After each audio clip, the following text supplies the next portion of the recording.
I'm here with my friend Rio, and we are going to work today on teaching him a leave it, or for him I'm going to use the cue focus because he already knows leave it in another context. And so what I'm going to do is start with some treats in both hands here. And I'm going to let him sniff, sniff, sniff, and lick at my hand and paw at my hand until he stops. And the moment that he stops, I'm going to tell him yes, and give him a treat from this hand that I have behind my back here. So I'm just going to wait. Eventually, he will give up and realize that that is not how he gets the snack.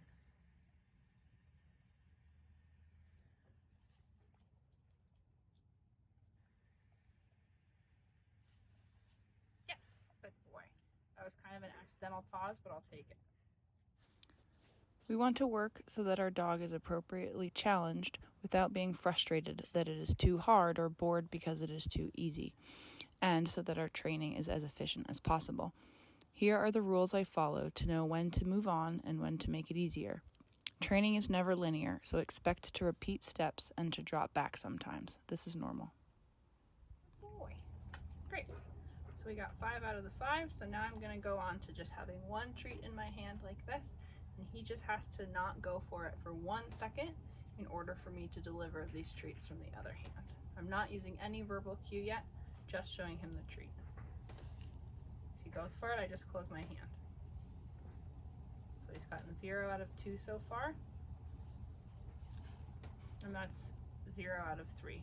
I'm looking for him to get either 4 out of 5 or 5 out of 5 correctly, yes, before I move on to the next step. And if he gets 3 or less correctly, I'm just going to go back to the previous step so he doesn't get too frustrated. So back to the first step of treats in my closed fist. Yes. 1 out of 1. Yes, good boy. 2 out of 2. Yes. 3 out of 3. You can see him getting it quicker now.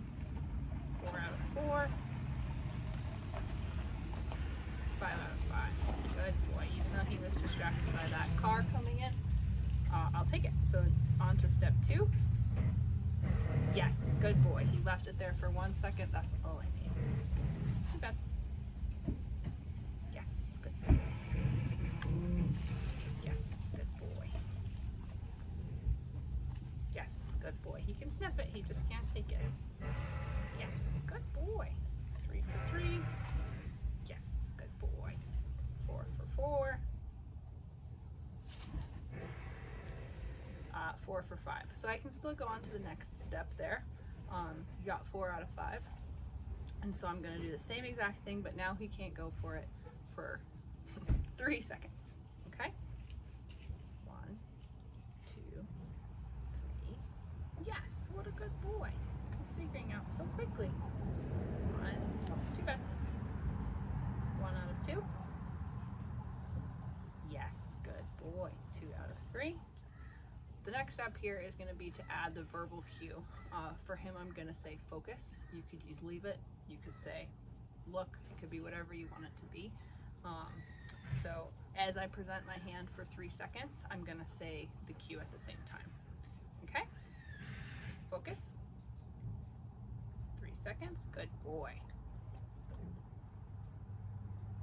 Focus. Yes, what a good boy. So I taught him the game first, and then I add the verbal cue next, just to ensure that he understands what the game is before I use a cue, and make sure that he doesn't think the cue means the wrong thing. Okay, next step is I'm going to put it on the ground just for 1 second.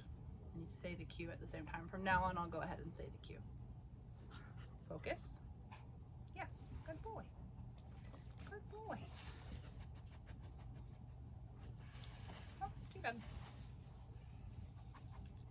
Focus. Yes, good boy. Moving on to 3 seconds on the ground. Focus. Good boy. Focus. Yes, good boy. Focus. Yes, good boy. want to just be holding the treats that I'm going to reward him with in my hand right here, because then I'm essentially bribing him to focus. So either having them behind my back or just in my treat pouch where I have to reach for them is how you want to do this. We'll do one more for good measure. Focus. You can see I have nothing. Good boy. Good boy. Nice work, Rio. Okay, so my next step now with Rio is to drop the treat on the ground kind of accidentally and use the cue as I do. I want to be careful that he can't accidentally get it, and learn that if he goes for it quickly, then that's how he gets what he wants.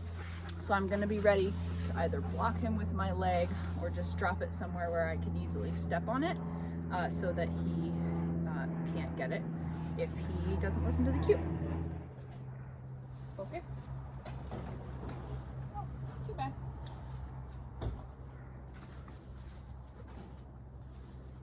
Focus. Too bad.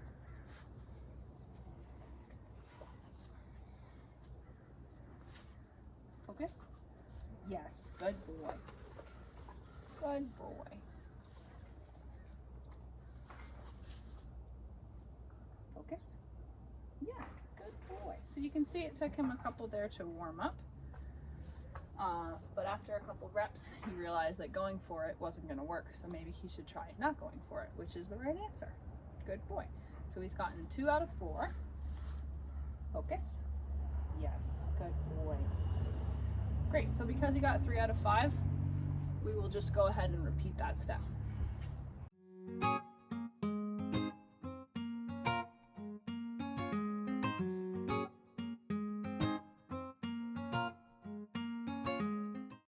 Make a point of paying him away from where the treat is, because that starts to teach him to move away from the thing that I want him to disengage from. Focus. Yes, good boy. I like seeing that automatically. So moving on from here, I can do exactly the same thing kind of at random times through the house. Right now he's very much warmed up in training mode, so he knows that this is the game we're playing, and I want him to be able to do this at any time, whether or not he's warmed up. And so I recommend practicing just the exercise you just saw, kind of accidentally dropping something interesting on the ground at random times throughout your day when he is cold, so to speak. And that will set him up better for being able to do it for whatever you might be using it, whether that's a random piece of food on the street or a dog that he's reacting to.